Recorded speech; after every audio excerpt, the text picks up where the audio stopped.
Martin here. What can I say, right? More good days. You know, it's interesting. We talk about the 6-step in recovery, and I've learned two things, right? One, my sponsor used to always tell me that God presents us opportunities to really prove that we want to be rid of stuff, and I know that the disease has the ability to try to put me in situations where things that I think I'm through, it wants me to act out in, right? And so it was interesting because I've been talking a lot about like not having bad days and, you know, not being emotionally involved with problems, all this, right? All this good recovery stuff. And like today was a day where if I didn't know how to look at things a little differently, I probably could have acted out big time, you know? And so the guy I talked about yesterday coming by, trying to come back into the home that had threatened me a few weeks ago, ended up sleeping in front of the house on the front porch last night, right? Or this morning. Gets woke up by one of the guys in our house as I'm getting ready to take him to work. And when I take the second guy to work, he sneaks into the house and essentially burglarizes some of the stuff in it. taking some very expensive stuff that belonged to the first guy that I took to work, right? And so it's like, it's interesting because I feel hurt, right? Or not hurt, but maybe upset or pissed off and want to go serve some street justice, right? All this stuff, like all these thoughts started running through my head about like things that I could do and ways that I could handle the situation that aren't productive or very recovery or spiritual or right, all that stuff. And I had to come to terms with like, it's not that serious, right? And I just did the right thing. I called the police and I filed the report, and you know what I mean? Like, but it was interesting to see like the way I could, if I was emotionally involved with the problem, that I could have acted out and made things worse than they actually were. And so, but that wasn't the way it played out, right? And that kind of goes with what I had posted on Facebook today, or even Instagram, right? That remember, people are watching.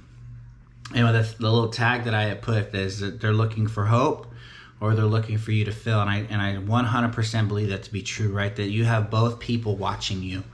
There's people who are watching to see what stuff looks like, right? They don't know what faith looks like. They don't know what hope looks like. They don't know what success looks like. And so they're watching you to understand, to see what that looks like. And like I said before, one of the guys that I work with said, you can't fail here, right? Like you have to succeed in doing what you're saying you're doing here because I'm watching you, right? And it's interesting when you start looking at like things that people are doing today that they weren't doing, you know, a few months ago, and not to say that they're doing it because I'm doing it, but I think that there's some motivation to start doing some things differently, especially with social media, that wasn't being done before on their part. But because I'm doing it and they're seeing the consistency, or they're seeing the way it makes them feel when they read my motivational posts or my Just for Today's, they've started doing some things for themselves that are helping them put out the word of, whether it be a recovery or the word of God, or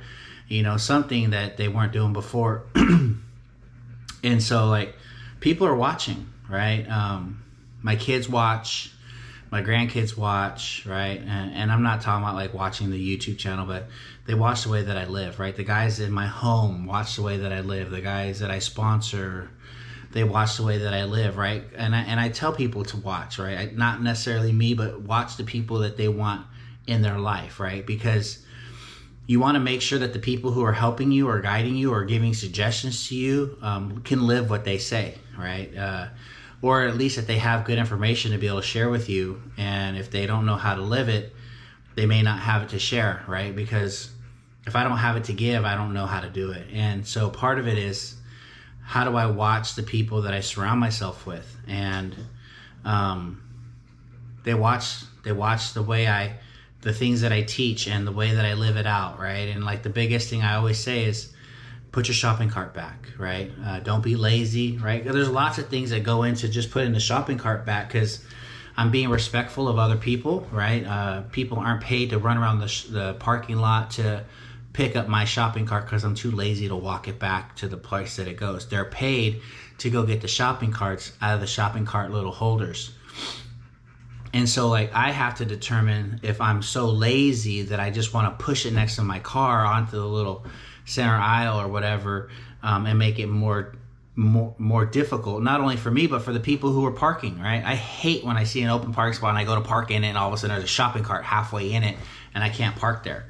Because it's just total laziness, especially when the shopping cart rack is not very far away. But what has happened is, as over time, I've started even like gathering other shopping carts or even fixing the shopping carts that are in the thing so more shopping carts can fit. But I take guys with me and I teach them that, right? Like I show them what that looks like so that they understand why it should be done, right?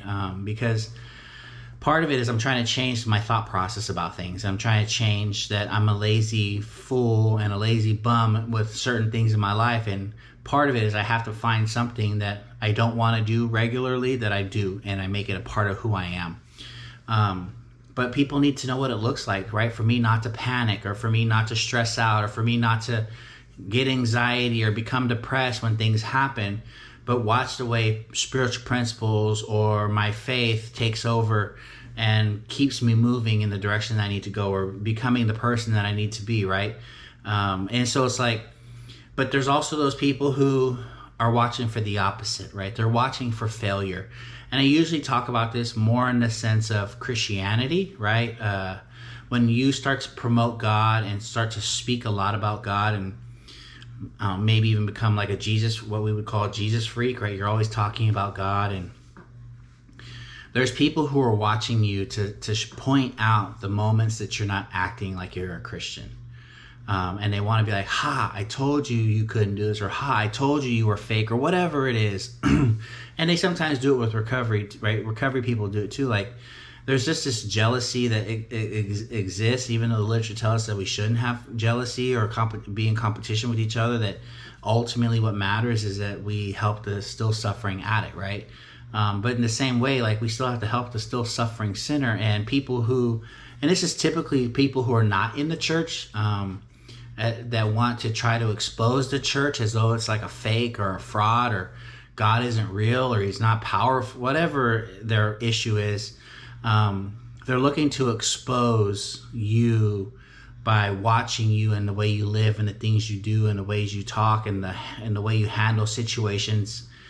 And part of it is like, how do we remember that, right? Like I remember that there's people watching me for both good and bad, right? There's people who want to point out my flaws, and I remember that. And part of it is, okay, so I don't deny them, right? I don't deny my flaws. I don't deny my mistakes. I'm accountable to them. Matter of fact, I'll even point them out for you, right? I'll tell you that I screw up before you even have the chance to tell anybody about it, because that's important, right? Because when I expose my own flaw, you don't have the ability to do it. So it's not like I'm hiding anything, right? And so, how do I be better at that, right? When I'm trying to show you hope, right, or success, or whatever that looks like, how do I remember that there's people watching? And so if I'm really talking about spiritual principles and that I live a particular way of life, then I need to be able to live it and practice the things that I say, right? And so people are watching. Like, don't forget that. You know what I mean? People are watching you all the time, to learn how to live, to learn how success looks like. And I hope that you remember that, so that when you start to do certain things, you remember that there's people watching you. Your kids will be the biggest example of what you look like. I remember when I like to say the F word, right? And very early in recovery, when my son was really young, I used it a lot, right? That was like my favorite word. It was like the only word I knew in the English language. And my son was playing with a toy at his mom's house, and he's trying to do something and it's not working, and he yells out the F word, right? He's like 2 or 3. And she calls me and she's like, do you say this word in front of our kids? I was like, no, what are you talking about? She says, well, where did he hear it from? Because he doesn't hear it at our house. And I was like, dang it. Yes, I say it, right?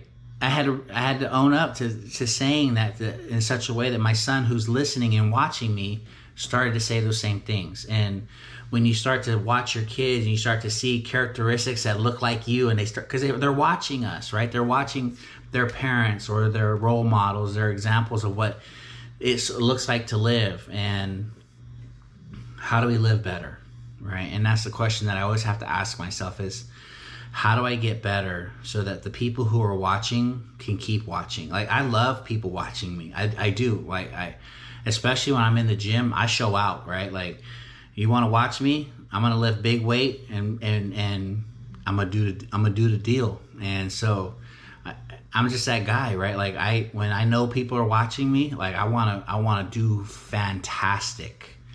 And so remember that the people are watching you. And it doesn't matter how big or how small you are. It doesn't matter how loud or how quiet you are or how introverted or extroverted you are. People are watching because everybody needs help, right? Everybody needs hope. And there's also those miserable people who are also looking for people to fail. For whatever reason, they're miserable. Misery loves company.